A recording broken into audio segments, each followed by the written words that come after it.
بسم اللہ الرحمن الرحیم۔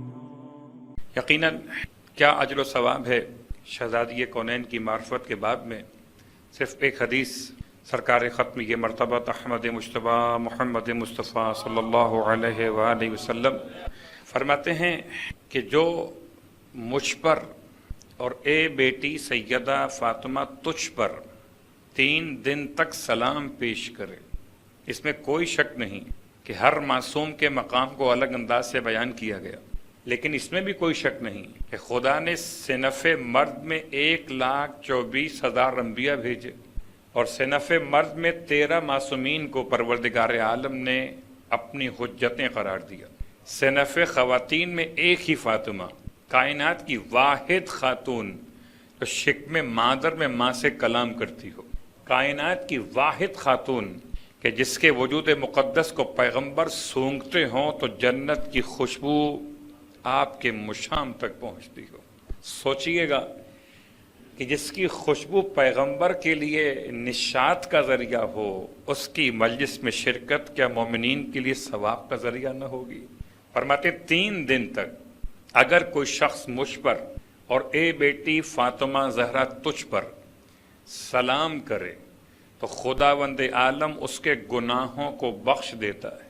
جب کبھی گناہوں کی بخشش کی روایت پڑھی جاتی ہے تو جو علماء کا طریقہ کار ہے سمجھانے کا وہ یہی تو ہے کہ وہ تمام گناہ مراد لیے جاتے ہیں جو خداوند عالم کے کسی حکم کی نافرمانی کی بنیاد پر واقع ہوئے ہوں، لیکن اگر کوئی گناہ ایسا ہو جو انسان نے انسان کا حق مار لیا ہو تو یہ تو انسان کو اس انسان سے گل و خلاصی کرانا پڑے گی، لیکن بہرحال روایت میں الفاظ یہی ہیں کہ جو مجھ پر اور تجھ پر 3 دن تک سلام کرے، 3 دن تک سلام کرے، خدا اس کے گناہوں کو بخش دیتا ہے۔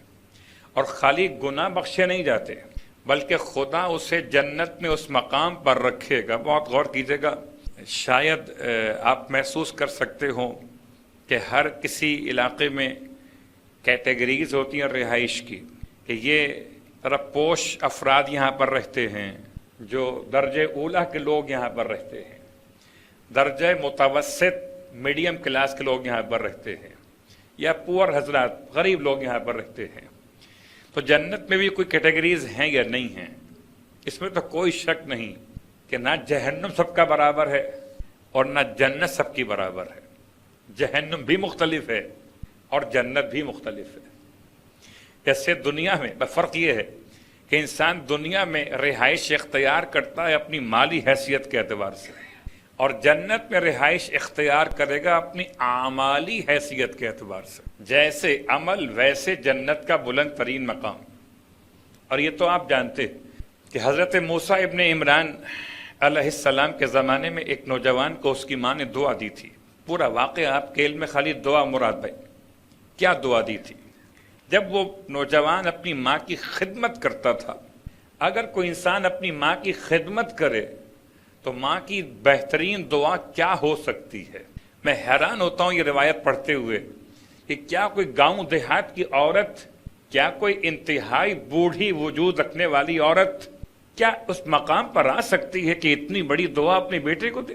ہمارے اور آپ کے درمیان تو دعائیں صرف یہیں تک ہوتی ہیں کہ بس یہ کام ہو جائے، بس وہ کام ہو جائے، بس نوکری اچھی مل جائے، بس میرے بیٹے کے گھر میں بیٹا ہو جائے۔ مثلا دعاؤں کا معیار کیا بنا کہ جیسے جیسے سامنے انسان کی معرفت ویسے ویسے دعا، یا جیسے جیسے انسان کا علم ویسے ویسے اس کی دعا۔ اب یہ الگ بحث کہ علم الگ ہے اور معرفت الگ ہے، جاننا الگ ہے اور پہچاننا الگ ہے، لیکن یہ خاتون عجیب ہے جو اپنے بیٹے کو دعا دیتی ہے۔ کیا دعا دیتی ہے جو آپ نے بہت بار سنی، اور شاید اس مجلس کی توسط سے آپ کے ذریعے سے میں تمام ماؤں کی خدمت میں عرض کرنا چاہوں گا، یہ دعا ضرور دیں اپنی اولاد کو، مگر ذرا سے اپنی دعا کو اتنا وسیع کر لیں، اتنا وسیع کر لیں کہ دنیا بھی سمٹ جائے اور آخرت بھی اس کے اختیار میں آ جائے۔ کیا دعا دی ہے؟ کہتی تھی اپنے جوان بیٹے سے، بیٹا خدا تجھے جنت میں موسیٰ کا پڑوسی بنا دے، چھوٹا موٹا مکان نہیں چاہیے،